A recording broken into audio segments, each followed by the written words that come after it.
Hello everyone, I'm the Pastor Tamaka, Apostolic Believers of Christ International, Bishop Salmian. The program like is share, subscribe, and post notification bell for update every day the new videos. Thank you so much. God bless us all. Good morning everyone. Blessed be the name of the Lord Jesus Christ. To God be the glory, because His mercy endureth forever. Magandang umaga po sa lahat, sa ating mga viewers, listeners dito po sa ating YouTube channel, sa Facebook. Naway ang kapayapaan at habag diyan ng Diyos ay sumasa atin sa magitan ng ating Panginoon Hesus Kristo. Na ito piling ko, Pastor Tamaka, Apostolic Believers of Christ International. Mga kapatid, sa bawat araw ating pasalamatan ating buhay na Diyos sa kanyang kabutihan. Hindi po tayo pinabayaan ng Diyos, patuloy po tayong ginagabayan at binigyan tayo ng pagkataon upang na magkaroon tayo ng pag-asa tungo ng kaligtasan. Ito mga video mga batid na ating ginawa natin ito para po tayo magkaisa po sa kalatian na ating Panginoon. Tandaan po natin na bago pa tayo pinanganak dito sa libutan ay hinirang na po tayo ng Diyos. So yun po mga kapatid, siguro natin alam, kaya pinapaalam ito ng Diyos para wag po tayo magpatuloy sa ating kasuwailan, na mamuhay tayo ng matuwid para po tayo po magkakaisa ng pag-aasa nito. Hindi po lahat na umasa ng kaligtasan ay makamit ito, dahil po hindi po lahat ng tao ay mayroon pananampalataya. Pero nais ang Panginoon na lahat ng tao ay maligtas. Kaya lang ang tao po ang hindi po nagkaroon ng pananampalataya. Yung pong dahil mga kapatid, marami talaga tayong napakinggan ng salita ng Diyos, pero hindi po natin binigyan ng pagkataon, dahil po sinabi ng Biblia talaga na hindi po lahat ng tao ay mayroon pananampalataya. So ito mga kapatid ang sinabi ng Panginoon dito po sa banal na aklat. Ayon po sa sulat ni Apostol Pablo sa 2 Thessalonians chapter 3 verse 2, na hindi po lahat ng tao ay may pananampalataya. Kaya ang ginagawa natin, pinapangaralan po natin ang salita ng Diyos, dahil po mula pa ng pasimula ay hinirang na tayo ng Diyos. Hindi pa ginawa sa libutan ay pinili na po tayo maging anak niya. So yun po ang plano ng Diyos sa atin, na bago tayo pinanganak na matulad tayo ng kanyang anak. So kaya mga kapatid, ito talaga ay sinasalisihan ng kasulatan, pinapangaralan natin ng kasulatan para malaman natin na ito pala ang nais ng Panginoon, na noon pa lang, na bago tinatagal sa libutan, alam na po niya maging anak niya. Kasi hindi po lahat nagkaroon ng pananampalataya, pero alam ng Diyos kung sino maging anak niya. At alam po natin na nais ng Panginoon lahat ng tayo maligtas. So yun po mga kapatid ang plano ng Diyos sa buhay natin. Kaya sa bawat araw talaga ay tinuturuan po tayo ng tama na pumuhay, para na matuto tayo sa tamang pumuhay sa bawat araw, para hindi po tayo maparusahan. Dahil po nahayag na po ang biyaya ng Diyos sa atin, ay isinusugo po niya ang kaisa-isang anak dito sa libutan, ang ating Panginoon Hesus Kristo, upang na lahat sumampalataya hindi mapahamak, kundi lahat magkaroon ng buhay na walang hanggan. So yan mga kapatid, talaga ang plano ng Diyos sa atin, kasi ang kamatayan ng Panginoon para po sa lahat. Now ayon po sa John 3:16, na ganoon na lamang ang pag-ibig ng Diyos sa sanlibutan. At dahil sa pag-ibig ng Diyos sa sanlibutan, isinugo niya ang kaisa-isang anak, upang ang lahat ng sumampalataya ay hindi mapahamak, kundi magkaroon ng buhay na walang hanggan. So ganoon po ang plano ng Diyos. Kaya lang sinabi ni Apostol Pablo sa 2 Thessalonians in chapter 3 verse 2, na hindi po lahat ng tao may pananampalataya. So yun po ang dahilan mga kapatid, na mayroon talaga maiwan kung mapahamak sa mga taong hindi sumunod ng Ebanghelyo ng ating Panginoon Hesus Kristo. Parusahan sila ng parusa walang hanggan. Ayon po sa 2 Thessalonians in chapter 1 in verse 8 up to 9. Now alam natin na ang ating Panginoon Hesus Kristo ay naparito at inalay niya ang kanyang buhay sa taas ng cross para po tayo talaga mapawalang sala. Kaya lang Yan talaga sinabi ng Biblia na hindi po lahat talaga ay nagkaroon ng pananampalataya. Kaya tama ang sinabi niya sa Matthew 24 verse 40-41, dalawang lalaki sa uma, isa kukunin, isang maiwan, at dalawang babae sa galingan, isa kukunin, isang maiwan. Kasi alam na po ng Diyos kung sino talaga ang magiging anak niya. Kaya paano tayong anak ng Diyos kung sumampalataya tayo at tanggapin natin ang pangalan ng ating Panginoong Kristo? Ayon po si John 1 verse 12. Sa lahat ng tumatanggap at sumampalataya sa kanyang pangalan ay binigyan ng Diyos ng kapangyarihan maging anak sila ng Diyos. So kung mananampalataya lang po tayo at tanggapin natin ang kanyang pangalan, so totoo po ang sinabi ng Biblia is John 1 verse 12. Sa lahat ng sumampalataya at tumanggap ng kanyang pangalan ay binigyan sila ng Diyos ng kapangyarihan maging anak sila ng Diyos. So yan mga kapatid, pero alam na po ng Diyos kung sino maging anak niya o sino maging Israel. Kaya noon pa lang.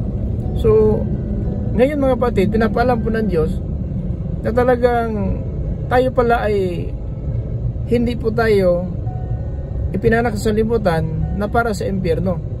Ipinanak tayo sa liputan para po sa kanyang kalwalhatian. Sapagkat sinabi niya mga kapatid doon sa Isaiah 43:21 na linalang ko ang tao para sa akin. So hindi pa linalang po si Adan si Iba para sa dyablo. Nalinla po lang ng dyablo si Adan si Iba. At yun po ang dahilan ngayon na mamatay tayo. Dahil po na ating ninuno si Adan si Iba, nalinla talaga ng dyablo. Now hindi po nakaiwas ating ninuno si Adan si Iba, nalinla ng dyablo, at ngayon ganun pa rin ang dyablo. Nanilang pa rin siya sa mga anak ng Diyos. Mga kapatid, naging anak na po tayo ng Diyos sa ating pagtanggap ng kanyang pangalan. Sa nabautismo na tayo, napatawa na tayo sa ating mga kasalanan, at pinagkalob na po sa atin ang Espiritu Santo. Ito mga kapatid, ang siyang nagtuturo sa atin.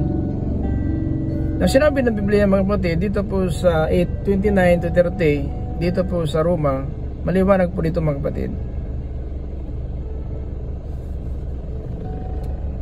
Sapagkat alam na ng Diyos noon pa man kung sino-sino ang kanyang magiging mga anak, at sila'y itinalaga niyang matulad sa kanyang anak na si Jesus, para siya ang maging panganay sa maraming magkakapatid.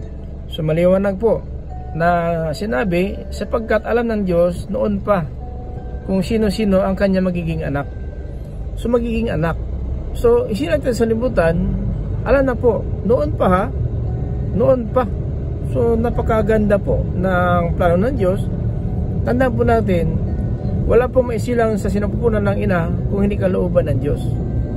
So dahil po na kalooban ng Diyos na isilang tayo sa libutan na ito, tandaan po natin, may plano po ang Diyos, may purpose po ang Diyos sa buhay natin. Minsan po ang tao lang iba ang purpose ng buhay nila. Pero ang purpose ng Diyos ng buhay ng tao, magkaroon tayo ng buhay na walang hanggan. Sapagkat noon pa lang na ginawa na po si Adan, si Iba, walang kamatayan sana na ating maninuno. Namatay lang po tayo dahil po nalinla po ng dyablo si Iba at saka si Adan. Tandaan po natin na unang nilila ng ahas si Iba bago si Adan. Isa 2 Corinthians chapter 11 verse 3 na hindi po si Adan ang nadaya, si Iba po ang nadaya at bago po si Adan. Kasi binigyan na po ni Iba si Adan ng pagkain na itong bunga ng kahoy at nakakain talaga si Adan at pareha tayo mamatay ngayon. Dahil po sa nagawa ni Adan, Iba, so naging sumpa ang lupa. Imbes kay pagpapala sana, naging sumpa po ang naranasan natin. Ibig sabihin, wala sana tayong kamatayan, pero dahil po sa ginawa ni Adan si Iba, namatay tayo. Tama sinabi sa Pablo sa 1 Corinthians in chapter 15:21-22. Dahil sa ating ugnayan kay Adan, lahat tayo mamatay. Sa ating ugnayan kay Kristo, lahat tayo mabuhay. So ganun mga kapatid. So tandaan po natin, itong ating panahon ngayon, napakatindi na po ng mga pangyayari ng sanlibutan, inigmaan, salot, may gutom, may bagyo, may tsunami, may lindol. So ito po mga kapatid, palatandaan lang po ng pagbabalik ng Panginoon. Now, para po tayo maging kapatid ng ating Panginoon Kristo, balikan natin ang Roma chapter 8:29-30. Sapagkat alam na ng Diyos noon pa man kung sino-sino ang kanyang magiging mga anak. At sila'y itinalaga niyang matulad sa kanyang anak na si Jesus, para siya ang maging panganay sa maraming magkakapatid. So, tama, kasi ang kanyang panganay, Kristo na parito, na nagpapako sa itaas ng cross, para tayo na sumunod din ng yapak o pamumuhay ni Kristo, maging kapatid tayo. Siya po ang panganay at tayo mga kapatid. Sino po mga kapatid? Mga kapatid na ating Kristo, tayo po yan, naging masunurin po sa ating Diyos Ama. Sapagat siya po ang panganay, sinugo ang kaisa-isang anak, ang kanyang panganay na anak, at naging kapatid tayo sa ating pagiging masunurin. Kapatid, naging kapatid tayo sa ating pagiging masunurin sa ating Panginoon. Now sa verse 30. Kaya nga ang mga taong pinili ng Diyos noong una pa ay tinawag niya para maging kanyang mga anak. At ang mga tinawag niya ay itinuring niyang matuwid. At ang itinuring niyang matuwid ay binigyan niya ng karangalan. Ang pag-ibig ng Diyos. So, napakaganda po na plano ng Diyos. Kaya hindi po tayo pinabayaan. Kasi alam na po niya sino ang maging anak niya noon pa man. So alam na po ng Diyos, sila tayo sa libutan, naging Israel po tayo, tayo magkasalanan po tayo. Pero hindi man tayo pinabayaan ng Diyos sapagkat kagustuhan po natin yan. Hindi kagustuhan ng Diyos na maging magkasalanan ng tao. Kagustuhan ng Diyos, maging matuwid po tayo. Kaya tinuruan po tayo ng Diyos para po naging matuwid. Pero kaya lang, ang tao na po humanap ng sariling katha para po magkasala. Yan noon pa man, alam na po ng Diyos sino maging anak niya. Kasi ang mga Israel talaga, kaya po ating pamuhay sa kaswailan, so may pag-asa pa tayo habang buhay pa tayo. Nakasabi po sa Ecclesiastes, mga kapatid, City 29, pakinggan natin. Ito po sinulat ni Haring Solomon sa Ecclesiastes, mga kapatid, sa City 29, napakaliwanag po dito na ang gusto ng Panginoon matuwid ang tao, pero ang tao na po mangarap ng sarili nilang kata para maging masama. Pakinggan natin City 29, dito po sa Ecclesiastes. Higit sa lahat, ito ang nalaman ko. Ginawa ng Diyos ang tao na matuwid, pero nag-iisip ang tao ng maraming paraan para maging masama. So ikaw na nag-iisip ng paraan. Pero ang Diyos, gusto ng Diyos matuwid tayo. Ang problema, tayo na pumunta ng paraan para makasalanan po tayo. So kahit gano'n pa man, kahit makasalanan pa buhay natin, tinuturuan pa rin tayo. Pinapakilala pa rin ng Diyos na noon pa lang, alam ng Diyos na maging anak pa rin tayo niya kahit sa ating pagkamakasalanan, sapagkat ibinuhis po ng buhay, ang buhay ng anak niya sa itaas ng cross para magpatawad po tayo. So yun na po mga kapatid ang dapat palagaan natin. Huwag na tayo magpa-alipin ng sanlibutan. Dahil alam po natin ang plano ng Diyos sa tao na gusto ng Diyos matuwid ang tao. Pero ikaw lang humarap kasi ng sarili mong katha. Ibig sabihin, tinuruan na tayo ng katotohanan at na upang maging matuwid tayo, tayo na mismo kasi humat ang paraan na maging makasalanan po tayo. Higit sa lahat, ito ang nalaman ko. Ginawa ng Diyos ang tao na matuwid, pero nag-iisip ang tao ng maraming paraan para maging masama. Yan pong dahilan, naging masama tayo kasi yun pong paraan natin, no? Paraan natin na talaga yun ang gusto natin. Pero ayaw ng Diyos talaga, no? Ayaw ng Diyos sana ng Panginoon na maging magkasalanan, sapagkat alam na po ng Diyos, pag tayo magkasalanan, impyerno po ang punta natin. So, pero ang sabi ng Panginoon, alam na po niya kung sino maging anak niya. So, dahil po tayo gusto ng Diyos maging anak niya, tinuturuan na tayo ngayon para maiwasan ang ating pagkasala at mamuhay tayo ng mapayapa. So, yun po ang nais ng Panginoon. So, kung ikaw gusto mo hanggang ngayon, ganoon talaga ang gusto mong gawin, so gawin mo. Kasi ang Panginoon, nagbigay din sa atin ng panahon kung gusto mo yan. Yan ang gusto mo talaga. Pero ang sabi po sa pahayag, in chapter 22, in verse 11 to 12, pakinggan natin. Ganito po ang sinabi ng Panginoon, 22:11 to 12. Pakinggan natin ang sabi ni Apostol Juan sa kanyang sulat. Ang masama ay magpapakasama pa, at ang marumi ay magpapakarumi pa. Pero ang matuwid ay magpapakatuwid pa, at ang banal ay magpapakabanal pa. Sinabi ng Panginoong Hesus, "Makinig kayo, malapit na akong dumating. Dala ko ang aking gantimpala para sa bawat isa. ayon sa mga ginawa niya.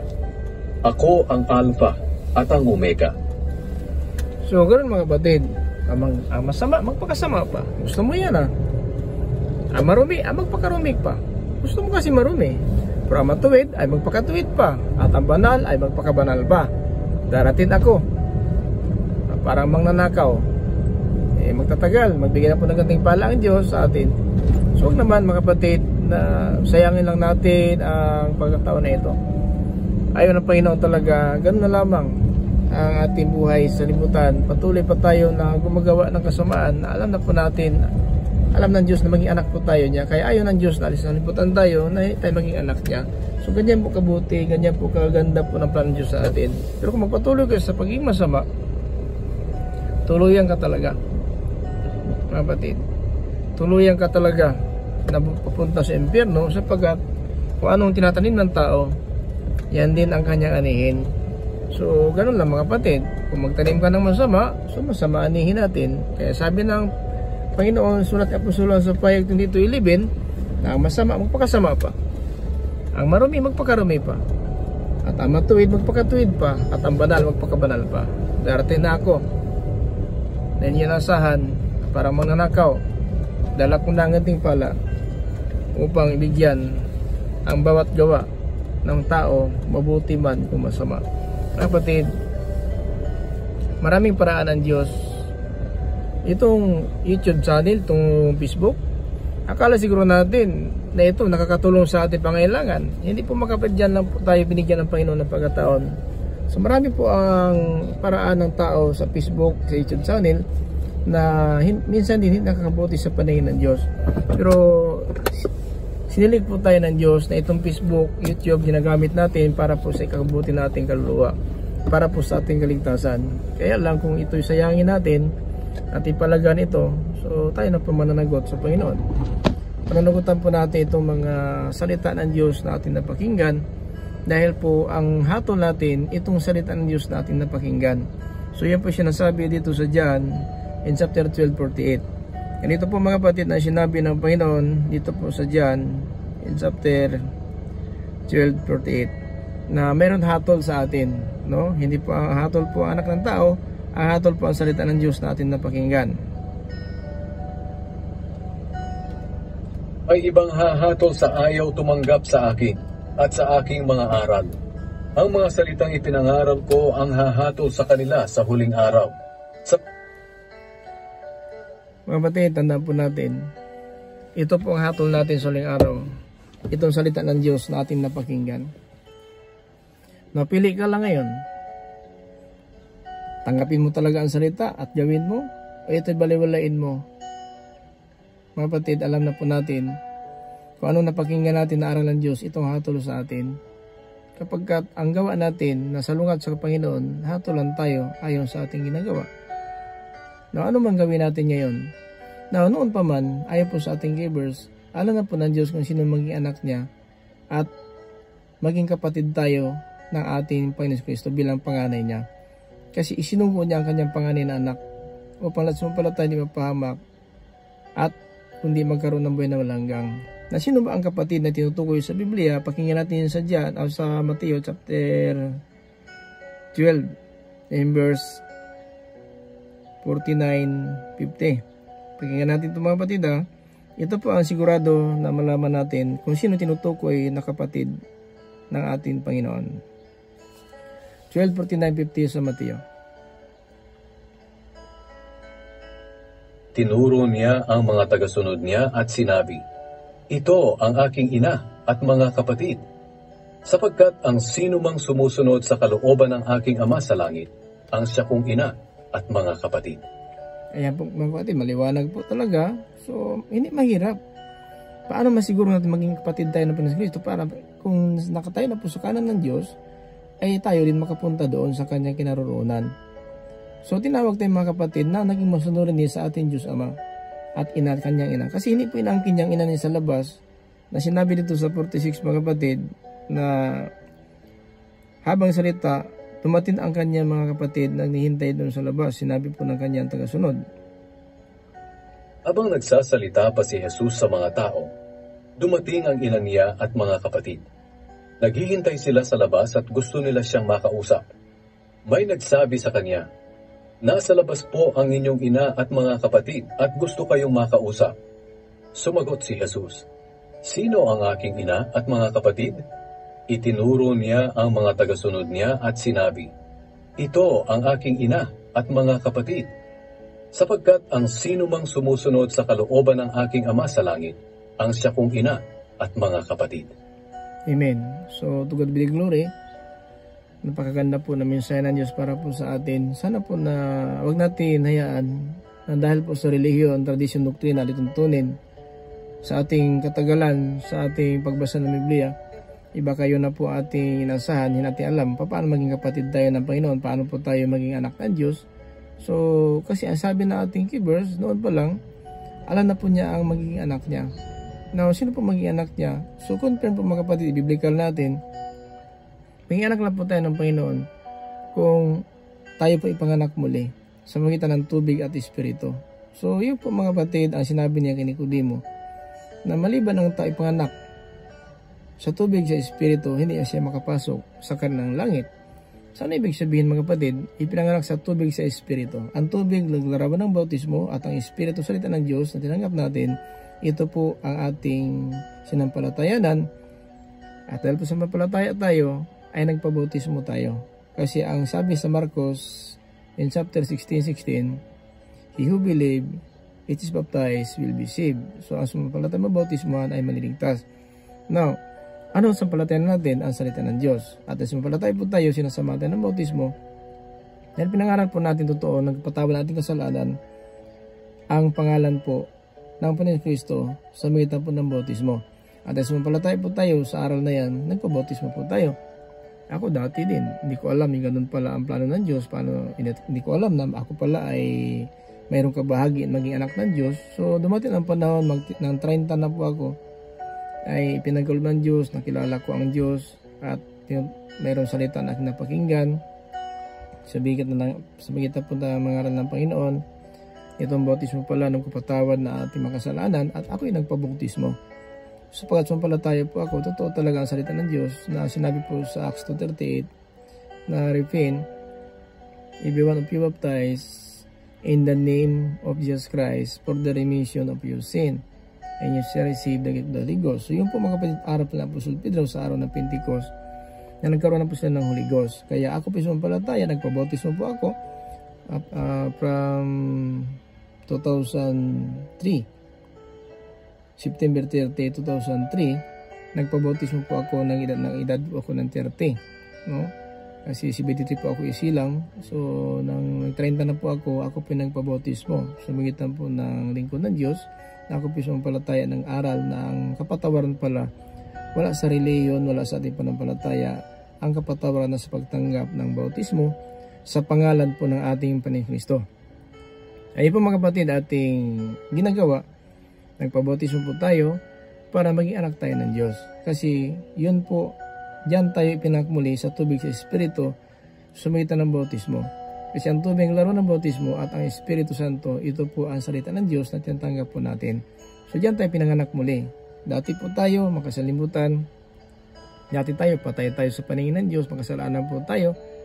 Pero nakamta natin ang habag ng Diyos, ay nabautismo tayo dahil po na upang iharap ang iglesia ng Diyos sa kanyang harapan na walang dungis, walang kapintasan, walang kulubot o ano paman na sabihin natin nakakarumi po sa paningin ng Diyos. Dahil po sinabi po ni Apostol Pablo, Ephesians chapter 5, 25-27, na mga lalaki, mahalin ninyo ang inyong mga asawa tulad ng pagmamahal ni Kristo sa kanyang iglesia, at ito ay hinugasan niya sa pagitan ng bautismo ng tubig at ng salita ng Diyos.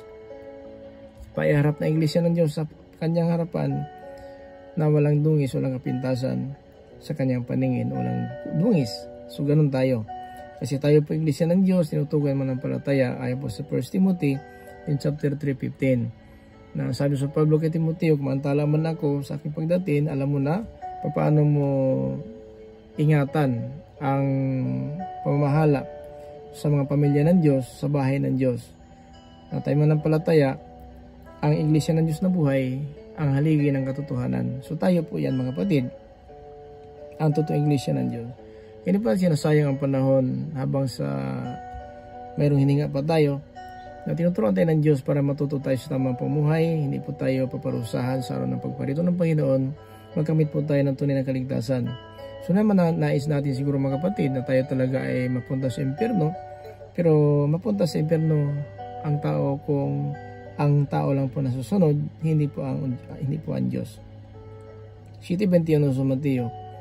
Hindi lahat tumatawag sa akin, Panginoon, Panginoon, ay makapasok sa karinang langit, yung sumusunod lang ng kalooban ng aking Ama na sa langit. Kaya kung sunod natin, tama si Kristo mga kapatid, in Matthew chapter 12, 49-50, itinuturo niya ang kanyang tagasunod, ito aking kapatid at aking ina. Siya na sumusunod ng kalooban ng Diyos na aking Ama na sa langit, siya aking kapatid at aking ina. So hindi mahirap ang ating kibos mga kapatid. Sa Romans chapter 8:29, naalam na po ng Diyos kung sino magiging anak niya at matulad ng kanya anak na panganay na si Kristo at tayo maging kapatid. So mga kapatid, hindi po mahirap intindihin ang Biblia, hindi po mahirap malaman paano tayo maging anak ng Diyos kung sundin natin direksyon ng Biblia. Hindi po ito sa aking karunungan, hindi po ito aking pumataas, hindi po tayo nanira nating kapwa ng palataya, kapwa pastor, kapwa po na tagapagturo. Ang ating ginagawa, dagdag kaalaman, napaghandaan po natin tunay na aral, ito po yung magpalaya po sa ating katotohanan. Sapagkat mga kapatid, na sinabi si John 8:32, in you will know the truth, and the truth shall make you free. Malaman katotohanan, ang katotohanan palaya po sa atin. Yung po ang pag-asa natin mga kapatid, katotohanan. Marami nagturo ng Biblia, pero i-compare natin sa ating natutunan, ating napakinggan. Kung may kaibahan man, dapat lang siguruhin natin kung hindi pa iba sa apostol, sapagkat kung mag-iba sa apostol ang aral, sumpa po ating kantungan. Maliwanag mga kapatid sa Galatians chapter 1, verse 7 up to 9, na wala na ibang magandang balita sinabi ko sa inyo, sapagkat maraming mga tao na sinisira lang, binabaluktot lang ang aral tungkol kay Kristo. May mga tao ng gulo sa inyo na binabaluktot ang Ebanghelyo tungkol kay Kristo. Totoo mga kapatid, sapagkat si Kristo ginawang tao lang, si Kristo ginawang anak lang. Pag sabihin natin si ang Diyos Ama, ayaw na po lang maniwala. So, yan mga kapatid, ginugulo lang isipan natin. Kaya dapat na sa ating katotohanan, guluhin man tayo ng mga kasinungalingan, hindi po tayo matatalo sapagkat ang katotohanan siya magpapalaya po sa atin.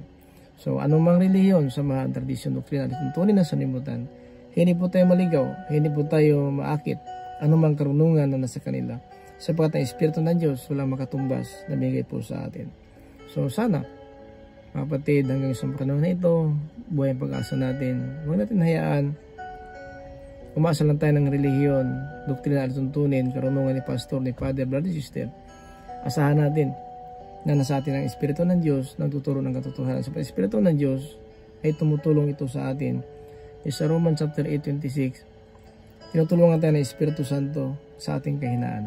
Kaya kung walang Espiritu Santo, walang tutulong sa ating kahinaan. Tanda po ang dyablo, kapag humihina na po tayo sa panampalataya, aatraka na po ang dyablo, kasi madali po tayong tumbahin. Tanda po natin Kristo mga kapatid sa Matthew chapter 4 verse 1 at 10 na nagkaroon po siya po yung Kristo po ng panghihina dahil po siya nag-ayon, nagutom po siya. Kaya dumating ang dyablo, ang sabi itong bato gawing tinapay.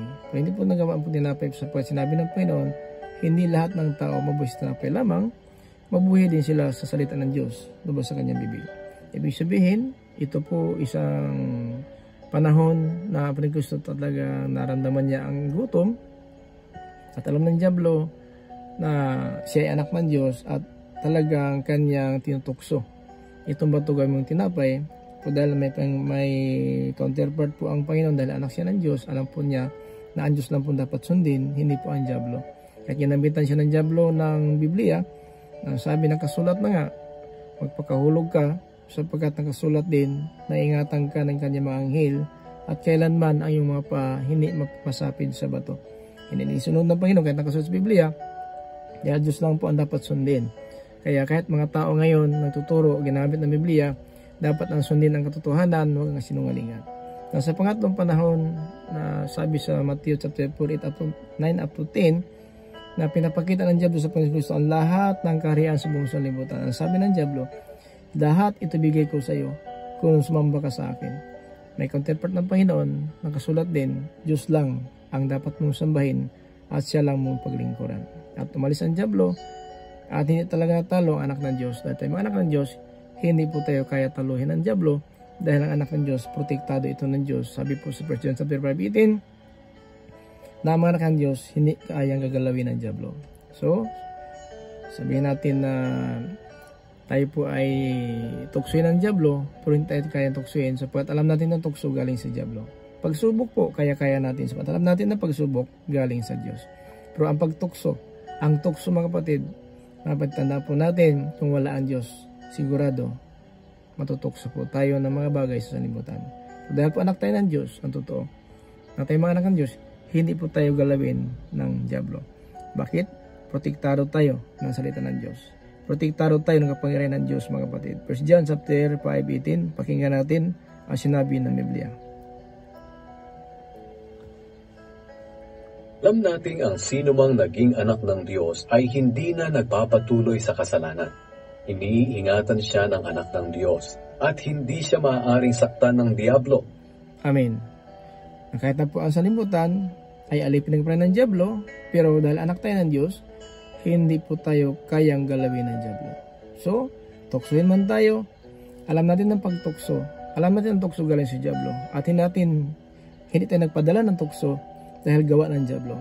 Pero ang pagsubok, alam natin pagsubok, kapatid, galing sa Diyos. Kaya mananaig po tayo, kasi ayaw ng Diyos susubukin tayo, hindi natin kayang, mga kapatid, lagpasan.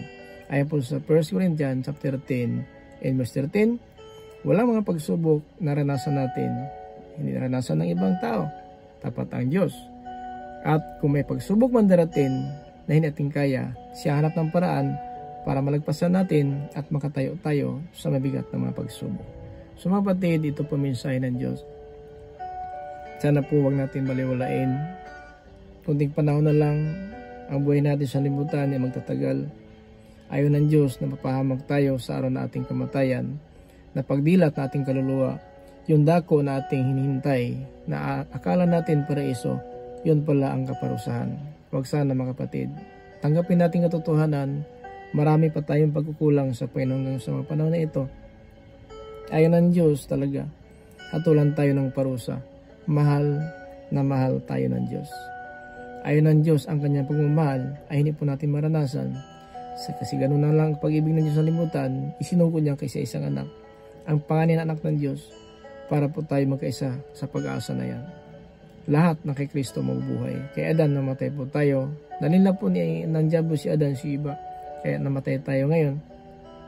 Maliwanag po sa 1 Corinthians in chapter 15, 21-22. Ganito po ang sinabi po ni Apostol Pablo, lahat na makikugnayan kay Adan mamatay, ngunit lahat na makikugnayan kay Kristo, lahat ay mabubuhay. Dahil sa isang tao na si Adan, dumating ang kamatayan sa lahat ng tao. At dahil din sa isang tao na si Kristo, muling mabubuhay ang mga patay. Dito. Sapagkat kung paanong tayong mga tao ay mamamatay dahil sa kaugnayan natin kay Adan, ganoon din naman dahil sa ating kaugnayan kay Kristo, tayong lahat ay muling mabubuhay. Amen. Itong pag-asa natin mga kapatid. Sumasakit man, marami tayong kapag-anak, marami tayong kaibigan, mahal sa buhay. Hindi po lahat sumampalataya, hindi po lahat talaga ay nakikinig ng aral ng Diyos. So, wala tayong magawa kasi hanggang lang po tayo sa pangaral, hanggang lang po tayo sa panalangin. Sana loobin ng Diyos, kapatid, asawa, kaibigan, kamag-anak. Sana po magkaroon tayo ng pananampalataya. Kasi nahayag na po ang biyaya ng Diyos sa lahat ng tao. Kaya sa Diyos, lahat ng tao maligtas at makalam ng katotohanan. Kasi habang sa ating katotohanan, anumang relihiyon magsilitawan ng sanlibutan, hindi po tayo malinla. Hindi po tayo, mga kapatid, nila maakit dahil sa ating katotohanan. Pero sa tao walang katotohanan, dahil pang ilan na relihiyon na ngayon ang iyong nasakupan sapagkat hindi natin ang katotohanan. So sana mga kapatid, tuwin ng Diyos, itong salita natin na pakinggan, bigyan natin ng pagkataon, tanggapin natin, marami pa tayong dapat malaman at dapat gawin dahil po yan ang dahilan na noon pa lang ay kilala tayo ng Diyos maging anak niya. Kahit sa ating makasalanan, sa ating mga pagkukulang, pero alam na po natin na ang kamatayan ng Panginoon para po sa makasalanan. Pakinggan natin sulat ni Apostol Pablo, mga kapatid, in 1 Timothy chapter 1 verse 15. Ganito po sinabi ng Apostol Pablo, na parito si Kristo para iligtas ang makasalanan, at siya ang pinakamakasalanan, mga kapatid, ayon po sa Biblia. 15:16 dito po sa 1 Timothy chapter 1 15:16. Ito ang katotohanang dapat tanggapin at paniwalaan ng lahat, na parito si Kristo Jesus sa mundo para iligtas ang mga makasalanan, at ako ang pinakamakasalanan sa lahat. Ngunit kinaawaan ako ng Diyos para maipakita ni Jesucristo sa pamamagitan ko kung gaano siya katiyaga sa mga makasalanan. Magsisilbing halimbawa ang ginawa ni Kristo sa akin para sa iba na sasampalataya sa Kanya, na pagkakalooban niya ng buhay na walang hanggan. Kapatid, saan ba nanggaling ang ating pagkamit ng buhay na walang hanggan? Sa ating pananampalataya. Kasi kung wala tayong pananampalataya, wala tayong magagawa. Ito nga sa aming pananampalataya, hanggang sa panahon na ito, Kristiyano nga sila, bautismado na nga. So nasaan na po sila? Minsan mga kapatid, masakit man sa kalooban natin, pamilya, asawa, kapatid, kamag-anak, na noon na nakamta na po nila, nalaman na po nila ang biyaya ng Diyos, at sila po ay naging masunurin na po sa Panginoon. Pero ngayon, sumama naman sa salibutan. So, umiyak man ang puso natin, pero wala tayong magawa. Sa panalangin na lang po natin, matulungan po sila. Sana'y pagkaloob ng Diyos, babalik sila sa tunay na pag-asa. Hindi po pag-asa ng salibutan. Sa pag-asa ng salibutan may katapusan. Lahat ng bagay sa salibutan mawala po ito. Pati pag-asa ng tao sa salibutan mawala. Pero ang pag-asa natin sa Diyos, manatili po yan. Pero hanggang sa atin sa pag-asa lang din, wala tayong ginagawa na katuwiran, mahirapan din tayo sa paggamit ng pag-asa na yan. Ang pananampalataya, mga kapatid, ito po, lahat po na sumampalataya na binigyan ng buhay na walang hanggan. Nang tapat ang pasabi, dapat paniwalaan, si Kristo na parito para sa makasalanan. Kung ano mga kasalanan natin, mga kapatid, alam po natin ang kamatayan ng Panginoon para sa kasalanan. Pero nabaliwala lang po ang pagsakripisyo ng Panginoon sa krus.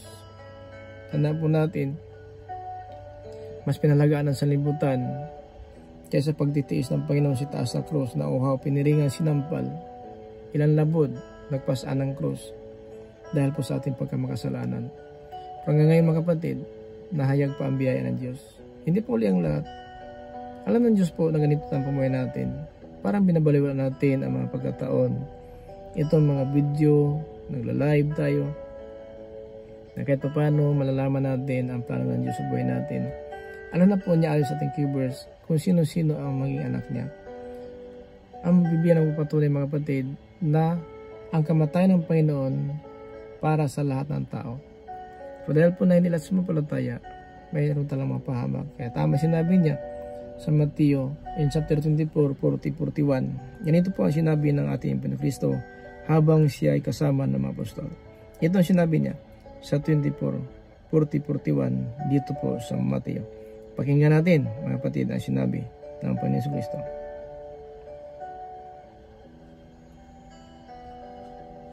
Sa araw na iyon, kung may dalawang lalaking nagtatrabaho sa bukid, maaaring kukunin ang isa at iiwan ang isa.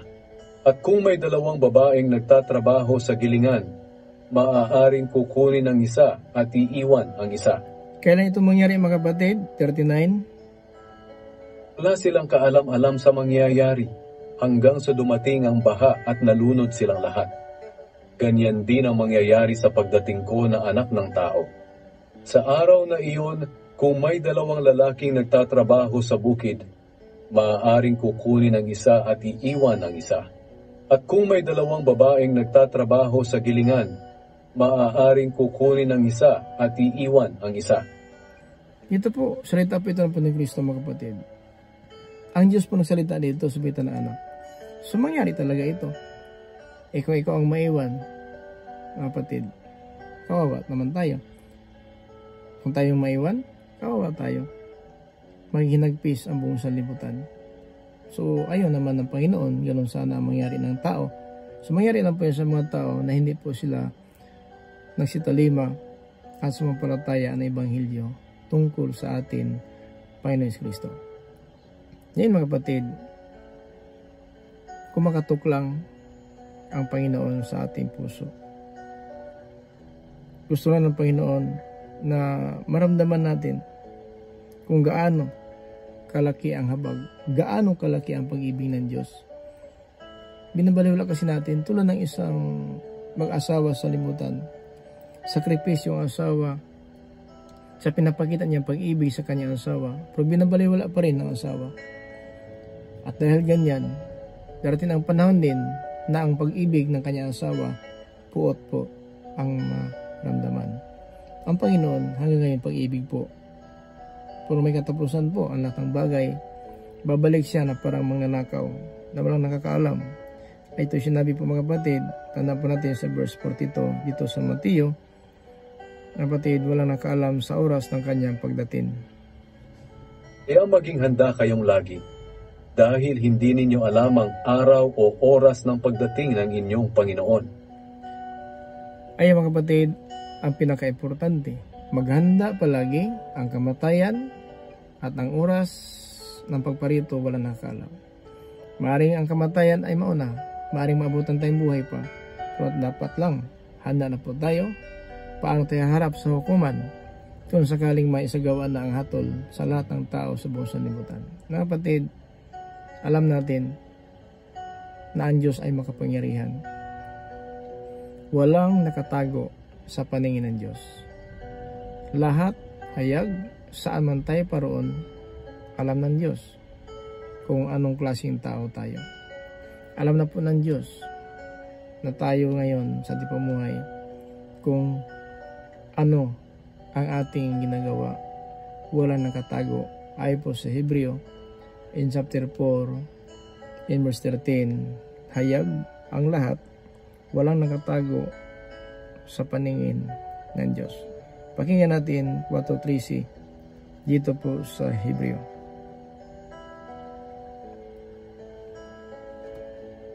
Walang makapagtatago sa Diyos. Nakikita niya at lantad sa paningin niya ang lahat, at sa Kanya tayo mananagot. Nakikita sa paningin niya ang lahat, at sa Kanya tayo mananagot. Dahil ganyan, always prepare. Sana mga kapatid, ang ating anihin, buhay na walang hanggang, hindi kaparusahan. Sapagkat ang Biblia nagpapatunay, tanda po natin na sa Kanyang kaliwa, doon ang mga kambing, at sa Kanyang kanan ang mga tupa. Ito'y matuwid. Ang kambing na ito ang mga masama. Pakinggan natin mga kapatid, dito tayo sa sulat ni Apostol Mateo, dito sa 25 verse 33 mga kapatid. Ito sinabi ng Biblia. Pakinggan natin.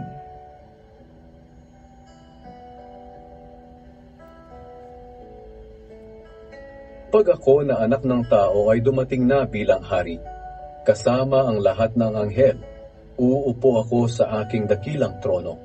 Titipunin ko sa aking harapan ang lahat ng lahi sa mundo. Pagbubukod-bukurin ko sila, tulad ng ginagawa ng pastol sa mga tupa at kambing. Ang mga tupa na walang iba kundi ang matutuwid ay ilalagay ko sa aking kanan. At ang mga kambing na walang iba kundi ang masasama ay ilalagay ko sa aking kaliwa.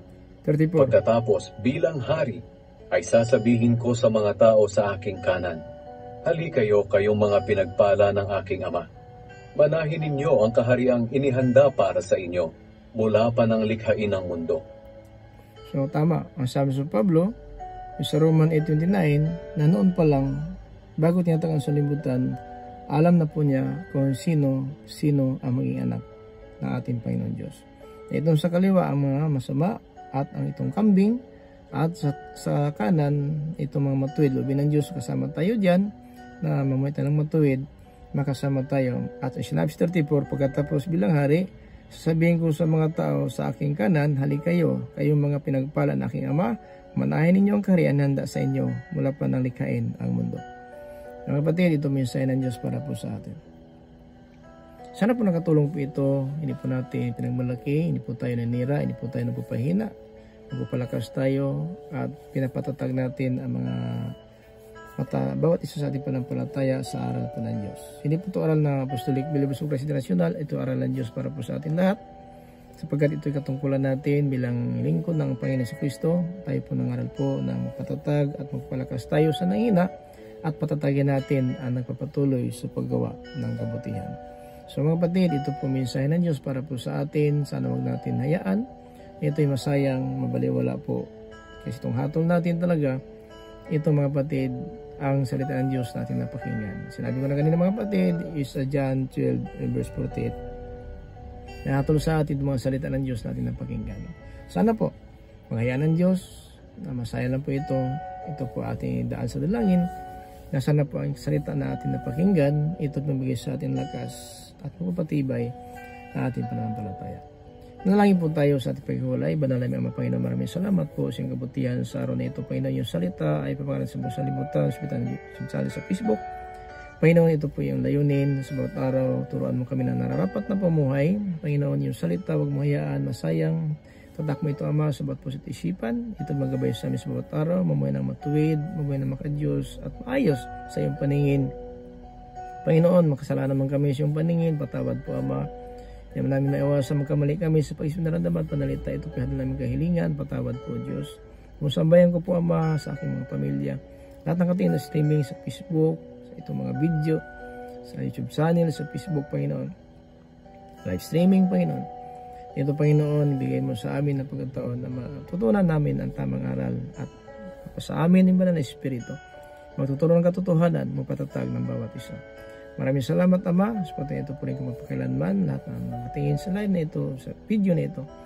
Panginoon, bigay mo sana ang iyong salita sa bawat isa na ito hindi masayang at magtuturo palagi habang kami nabuhay sa libutan. Maraming salamat, Ama, sapagkat ito po rin kung magpakailanman. Punit Kristo ang tagapagligtas. Amen. Amen. Maraming salamat po mga kapatid sa lahat ng viewers natin. Ito po yung sa Tumaka Apostolic Believers of Christ International. Si Dito si Grace Mercy in peace. Be with Jesus Christ. Amen. Bye po.